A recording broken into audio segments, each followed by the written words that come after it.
Okay, so shortly after the ending of the Civil War, all of the southern states were required to pass these three amendments before they could rejoin the Union. So if you look up here, you'll see the dates that they're passed. So it's passed by Congress January 31st, 1865, and ratified by December 6th, 1865, within the same year. Very rare for an amendment. So Amendment 13 deals with slavery and involuntary servitude, which is basically a fancy way of saying slavery. So it says slavery nor involuntary servitude except as a punishment for crime, where the party shall have been duly convicted, shall exist within the United States. What it means by that is that if you are convicted of a crime and all due process has been fulfilled, then the prison system can make you do work that you normally would not volunteer for. So under this amendment in prisons, they can make you do involuntary servitude. So the next amendment that was required to be passed by the southern states before rejoining the Union was Amendment 14. XIV would be 14. This one was passed by Congress in June 1866 and ratified in July 1868. So this one took just over 2 years. This is a long, complex amendment. If you look at it, it's got section 1, 2, 3, 4, and 5.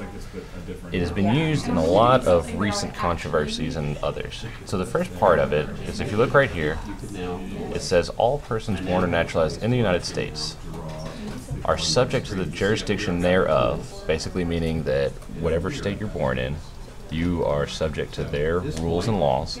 And also states that if you are born in the United States, then you are a citizen of the United States in the state where you were born. So it continues to say, no state shall make or enforce any law which shall abridge, mean violating, the privileges or immunities, rights of citizens.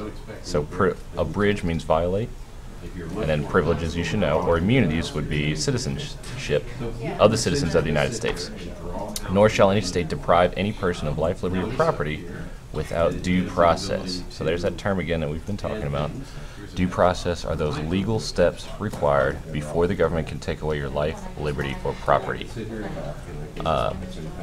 This particular portion of this amendment, this part right here, Section 1, has been used a lot in immigration trials, because basically what happens is if a person is born in the United States, then they are a citizen of the United States and the state where they reside. So if somebody can make it into this country and have their child here, they're automatically a citizen of the United States. So it's been very big and controversial when we talk about immigration. The reason it was put in there was because a lot of African Americans, after slavery, needed citizenship. And so the purpose of this amendment was to give those former slaves citizenship under the Constitution.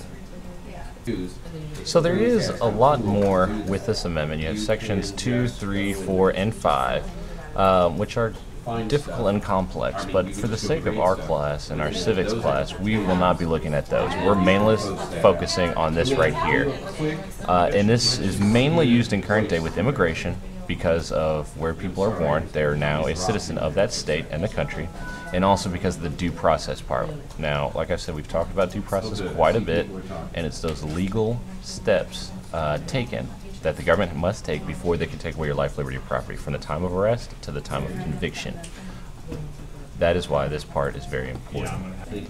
So the last amendment passed to give former slaves all the rights enjoyed by regular Americans would be the 15th Amendment, the right to vote. If you look at it, the right of citizens of the United States to vote shall not be denied or abridged. Remember, abridged means to violate, by the United States or by any state on account of race, color, or previous condition of servitude. Now what that means, previous condition of servitude, would mean whether they used to be a slave or not. So according to this amendment, no state or the federal government, nobody, can take away the right of African American males, again, African American males, to vote. At this time, you also had to be 21 to vote, only males. This now finally included African Americans, but it wasn't until 1919 that females got the right to vote as well. Now, even though this amendment was passed, it did not keep the many different states, especially in the South, from violating the right to vote for African Americans, which we're going to look at next semester in the Civil Rights era. This amendment, if you look, also did not take that long to pass. 1 year to be ratified is very quickly, February to February, so that's very quick. Now there's an easy way to remember these three amendments. All right, so if you remember, the first one gave former slaves freedom, well, gave all slaves freedom. The second one gave them citizenship of the United States, so that's 13th, and then this one would be 14th Amendment. And the 15th Amendment gave them the right to vote. So the easy way to remember this: free citizens vote. Okay, I'll say it again. The best way to remember 13th, 14th, and 15th Amendment is free citizens vote.